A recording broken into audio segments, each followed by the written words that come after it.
Good morning, Ultimate Baby Sleep Group. How are you all doing? I'm actually in my workout gear, hoping to go do that soon. I apologize, I'm running a few minutes late. I know I was supposed to come in this morning at 9:30, but had a little carpool snag, so we're coming in a little bit later than normal. In any case, today we are going through the question thread. Let's pull this up. Of tummy sleeping. For those of you who don't know what I'm talking about, what this question thread is, there's two ways you can get your questions answered here in the group. Number one is when you use hashtag SleepQ. Then I come in the mornings and we do our daily Q's and coffee, and I pick a few hashtag SleepQ questions at random and answer them. And then in addition to that, we have our Monday topic threads with a certain theme. Last week, I believe, was dream feeds. The week before was the 2-3-4 method. We have a lot of different topics that we discuss. And hey, Nikki, thanks for letting me know you can see me. And this week is tummy sleeping.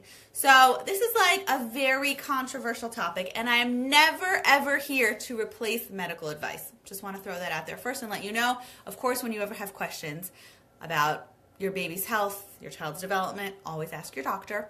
But I am going to tell you, having helped thousands of families over the past 11 years, I have definitely seen some trends, and I want to just share a little bit of that insight with you in terms of tummy sleeping. So number one, is it safe? Is it not safe? Do children naturally sleep better on their tummies? Is it better to put them on their tummies? When is it good for them to transition? These are the kinds of questions that I saw in the topic thread. Now, this is not an overly complex question thread. Sometimes I have a lot to say on the matter. We talked about dream feeds. It can get really complex when I'm talking about schedules, things like that. But in terms of tummy sleeping, it usually falls into two separate categories. Either people are like gung-ho, it's not safe, I'm not putting my baby to sleep on their tummy, the doctor recommends back. And the reason, by the way, this is because of SIDS, okay, sudden infant death syndrome, SIDS. And doctors, the medical world out there, it's a little bit of a mystery how SIDS happen, but there is a very high percentage of SIDS and the correlation of tummy sleeping with babies. And that's often when there's heavy, thick blankets on there. So they're not 100% sure if it's just culturally a difference in terms of the cultures of babies when they sleep on their stomachs, in terms of what actually is in the crib at that moment. Some people use thicker blankets or even like fur skins in certain countries, things like that. Is the rate higher of SIDS when they sleep on their stomachs just due to the type of sleep environment and the blankets versus the pillow versus the kind of sheet crib, that kind of thing? Or is SIDS innately linked to when babies sleep on their stomachs because it inhibits their breathing just from the pressure on their stomach? This is like the old age question that everyone wants to know about in terms of tummy sleeping in general. So of course I can't answer this for you. I can't crack the code, but I am going to tell you, as I always do, number one, whatever you feel is best for your child is what you should do. And I'm not going to tell you that one is right or one is wrong here, but I am going to outline a little bit of information. Okay, now, despite all that, you would think, well, gosh, of course, if there's any chance whatsoever that my baby's not going to be safe, then I'm going to do back sleeping, right? The typical guidelines of the medical community at this stage in the game are back to sleep, tummy to wake, right? Encourage tummy time when they're awake to help with their development and their muscles and, the muscles up here in the neck to promote crawling, all those kinds of things. But a lot of people still have their babies sleep on their stomachs because, statistically speaking, babies sleep more qualitatively when they are sleeping on their stomachs. Now, I will tell you, and a lot of the questions that I saw in here is, when is it safe to transition them? Okay, first I'm going to talk about what I really recommend doing, just because I always want you to be safe. But of course you have to do what works for you, because from the early months, the early weeks, because I'm such a fan of swaddling. You've seen my newborn videos. You've seen me talk a lot about the benefits of different, things that you can enlist to create a conducive environment for sleep for newborns. Because I'm such a fan of the swaddling in general, though, you cannot swaddle a baby while they are sleeping on their stomach. Hands down, that is not safe. Because, God forbid, if they get into a place where it does inhibit their breathing or they're physically uncomfortable, if their arms aren't there, they're not, and they're just kind of stuck on their stomachs, they can't get to that place where they can get productive and proficient airway usage, okay? So for sure, if you are swaddling a baby, any means whatsoever of swaddling, they cannot be on their stomachs. And that's just, technically speaking, in terms of how things go. But around the 4 to 5 month mark, when babies are able, assuming they're not swaddled, and they're able to independently flip from back to stomach to back to stomach, usually at that point, it's not a safety hazard anymore, because a lot of times babies prefer to sleep on their stomachs. If you encourage tummy time so much during the day, then babies are going to prefer sleeping on their stomachs just because that's the place of comfort where they are all day long. When they're hanging out, they're playing with their toys, they're doing different things. So oftentimes that's just what they prefer. You might put your baby down on their back and they're going to flip onto their stomachs just to get independently comfortable. But once a baby is flipping from stomach to back, getting to a place where they're getting to their own independent comfort, you can't control what they're doing, okay? So there's no problem with placing them on their stomach, placing them on their back, placing them on their sides when they are not swaddled and they're around, the 4 or 5 month bracket or older, of course. I prefer closer to 5 months. And they're independently capable of getting comfortable, because if they are flipping around and moving around, it doesn't really matter where you put them. They're going to move around on their own just to get comfortable anyway. Okay, so that's just a little background, just kind of going through all of your questions. Of course, if you're watching live now, please ask me about this, because it's a very important topic. Now, a lot of people, though, despite all of this, really prefer to put their babies to sleep on their stomachs when they are already newborns, okay? And people like to do that because I have just seen this, and I can explain to you a little bit of the back end of why this is happening, but I'm never going to recommend that you put a newborn on their stomach, just because we always want to make sure babies are safe. But of course, if you do it, you have to do what feels right for you, and everyone has their own, intention here. But assuming your baby is not swaddled and you are putting your baby to sleep on their stomach, oftentimes they do sleep better when they are so little, just because that pressure on their stomach, that pressure from being pushed down when they're lying down on their stomach, it can often help with digestion. It can often aid in digestion if a baby suffers from reflux, from things like that. It can often just make it physically more comfortable. And then again, there's the added comfort of them being accustomed to being on their stomachs more frequently, okay? But again, you always want to make sure your baby is safe, and you always want to make sure that you do everything that you feel comfortable with and that your doctor has recommended. Okay, let's see some of the questions people ask. How much tummy time? They still hate it. Depends how old your baby is, Megan. Tummy time is just for developmental purposes. It's related to sleep indirectly, just because the more your baby is on their stomachs, the more they're going to get better and faster and quicker at flipping onto their stomachs, and it's so they can really learn to push off, I've had 1 or 2 of my kids when they were really little, despite the fact that I encouraged tummy time when they were babies. We actually had to do a little OT with them because they weren't developing proper muscles up here. It's a very, very good thing. 14 weeks, yeah. So you want to do it as much as possible. Most people you could even start with really, really, really little babies, putting them on their stomachs, because the more they get comfortable, the more physically stronger they're going to get with that pushing up, which in turn is good for crawling. It's good for also upper arm strength and shoulder strength in terms of as they get older with sports and different things. So just really, there's no cutoff all the time, as much as possible. I have a lot of people that I work with and even current OTs do recommend that really anytime a baby's awake, put them on their stomachs until they've really mastered that skill. Jamie, what about when they can flip only back to belly and they do it all the time and get stuck? Oh, that's a good question. So in general, let's say a baby, this is a really good question, Jamie, is able at this hump of being able to flip from back to tummy. So we're at that place of independence. They're no longer swaddled. Remember, the swaddling component is really important. They're at this place of really being able to flip from back to tummy, and you're not sure if they're safe in their crib, right? Because, they can flip over, but they get stuck on their stomach. So typically, once they're already flipping around, it's usually okay?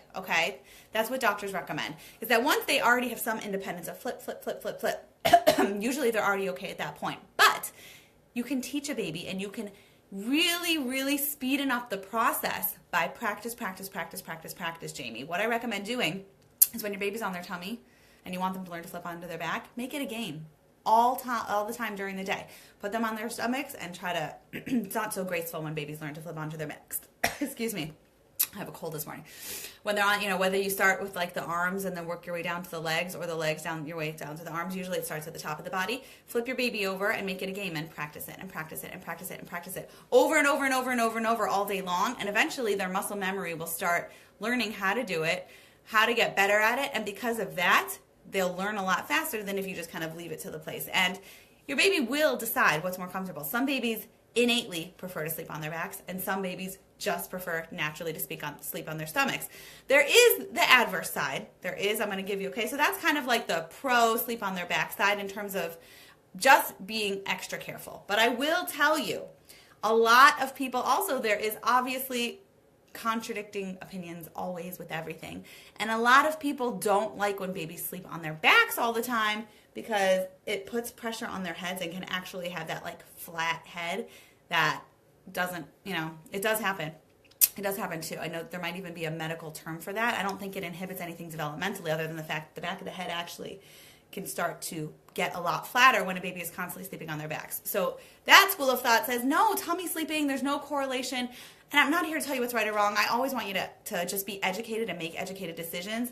I always prefer to err on the side of caution. For sure, if a baby is swaddled, hands down, they cannot sleep on their stomachs. Now, I'm going to tell you a little secret. What I do with my own babies, my own newborns, and people I work with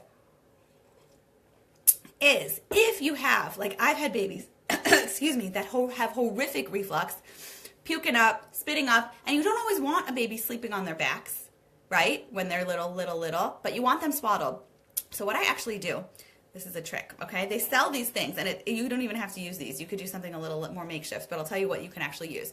They sell these it's like little Velcro triangles, literally, on this like Velcro mat, and you put the Velcro triangles, Velcro down, and you kind of like wedges, and I will stick my newborn baby into that, like kind of on their back more or less, but kind of sideways. And that way I'm never nervous that they're gonna like choke on their own spit up or choke on their own throw up. But it doesn't have to be that thing. I've had times where like it's been dirty and you just like roll up 2 little washcloths and kind of just like wedge your little newborn baby behind there. Not completely on their side, because like you're thinking of this like little swaddled little hot dog and you just kind of like stick them in, but they're kind of more on their back. But that way there's a little bit of elevation, because I'm not a fan of babies sleeping in car seats. I'm not a fan of babies getting addicted to sleeping in certain situations where you can encourage the crib as much as possible. Let me look at some more of your questions here, because I see there were a few when I was explaining that. Who else asked the question? Jamie. So should I worry about her face planting when sleeping? If I move her sometimes, she'll just go back to her stomach. So yeah, if she wants to independently get there, it's at a point, it's no longer a safety hazard is what I'm trying to explain, Jamie, when they are moving around. But because your baby gets stuck on her back, just try to encourage flip, flip, flip, flip, flip, flip, flip all the time during the day. And within a week or so, she should master the skill, because it's pretty soon after. Once they know how to flip one way, they usually can master the skill of flipping the other way quickly, but you can help speeding up that process, like I said, by helping her. And when you're playing with her during the day, just flip, flip, flip, and practice, practice, practice, make it a game, and she'll get better and better and better at it. Let's see what the other questions are here.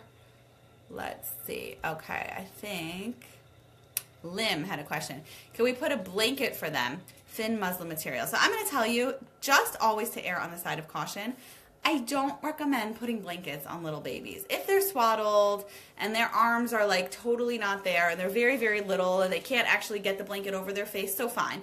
But layers are the way to go. Layers are always the way to go. If you're nervous your baby is cold, or you want to, create a better environment that's a little more cozy, put on a bunch of stretchies, and then socks, and then a long sleeve shirt, and then pajamas, and another layer over, because it's much more safe to do that in general, because you don't want, especially once they're rolling around, you don't want them to be able to take a blanket, God forbid, and put it over their face. You don't want them to be able to bury their face in it. You don't want to inhibit breathing. You don't want it to get to a place where it's going to wrap around their body in a not safe way. So I'm a big fan of just layering in general, because, of course, we're talking about littler babies. Once a baby's 9 months, 10 months, a year, if something's uncomfortable, they're going to take it off. But when babies are younger, they can't do that. They can't developmentally be uncomfortable and say, well, I need to fix my situation and environment. So do whatever you can to help them to make that environment more comfortable. Let's see. I see someone else asked a question. Carla, my son has started sleeping on his tummy. He's almost 8 months old. When is it safe to allow it? Yeah, so we just talked about that. Assuming that your baby is not swaddled at all and can independently flip, then doctors usually say it's pretty safe at that point. And it is, because even if you're going to put him back on his back, guess what? He's going to just flip right back onto his stomach. So we're talking really the danger lies, just to kind of outline what we've said. I said this a few times over and over. The danger really lies on when it's not safe, of when your baby is little, swaddled, cannot flip from stomach to back whatsoever, and potentially, they've linked SIDS with different scenarios of culture in terms of what they actually put in the crib and the kind of blankets they use and the mattress biz and things like that. But again, people always want to err on the side of caution, and of course I recommend you to do your own research on it. So make your own decision. And then there's a school of thought that says that babies should always sleep on their stomachs because it's not good for their heads to flatten in the back when they're always on their backs. But Naturally, yes, many babies will tend to naturally prefer sleeping on their stomachs just because when you're encouraging tummy time during the day, that's the place of comfort that they associate with that they're normally with.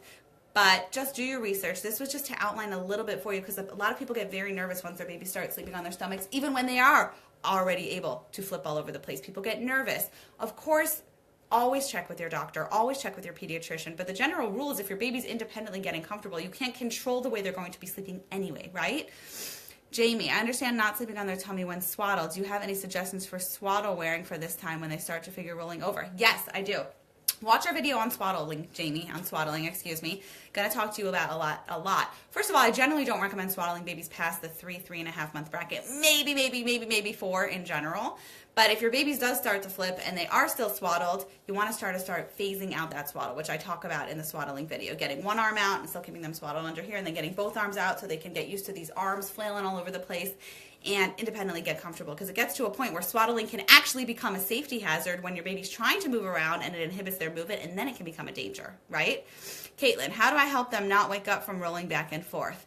So this is a good question. Sub category here of tummy sleeping. That's really going to boil down to sleep dependencies and how strong of a mastery your child has at sleeping well on their own. If your baby does not know how to independently get comfortable, then of course any little shift in movement is going to wake your child up. So what you want to do there is, if the dependency is for you to flip baby back onto their stomach or flip baby back onto their back, right? A dependency means your help to constantly create that sleep environment for them over and over and over and over and over. My heater's on too strong.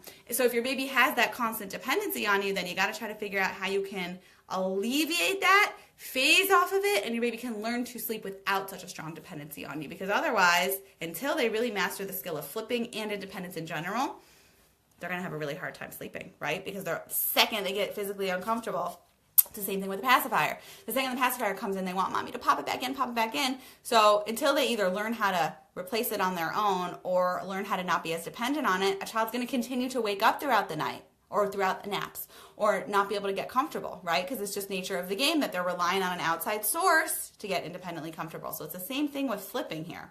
You want to do something where your baby can learn to either, by you encouraging flipping, if they've only flipped from back to tummy and not onto their backs, or vice versa, practice it during the day so that muscle memory can get really strong and they can get better and better at doing it and get them to the place of independence where they don't constantly need you, okay? So that's that, just kind of a rundown. Just wanted you to all understand. I've seen that a lot in the group, and I wanted you all to be really crystal clear on tummy sleeping.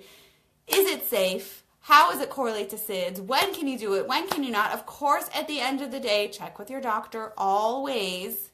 Check with your pediatrician. Make sure that they're on board with whatever your sleeping environment is and however your baby is sleeping, to make sure that your baby is sleeping safely, assuming your baby is sleeping. I'm just kidding.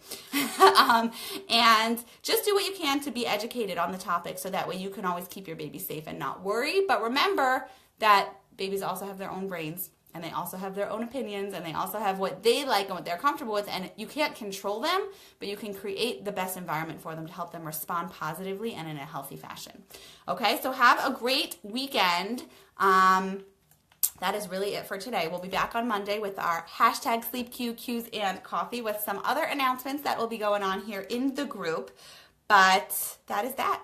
We had our contest last week. It ended last week. We had our 2 winners who won a spot in Rested Moms Club, which is my program to work with me one-on-one and get your baby sleeping. If you want to hear more about that, I will post a link above in the video here that you can hop on a call. You'll either speak with me or we'll speak with my right-hand coach, Jen. And we'll walk you through the system and see if you're a good fit and if I can help you. If you decide to move forward, you would work one-on-one intimately with me. Jen just helps me and works intimately with me also to figure out who's a good fit for the program, who's not, because I only want someone to come in who's going to be successful. So have an amazing weekend. Check out the link above if you want to book a call with me, book a call with Jen, talk with us in a little bit more depth. Otherwise, see you later. Use hashtag SleepQ, and I'll come in and answer you with my Qs and coffee on Monday. Take care.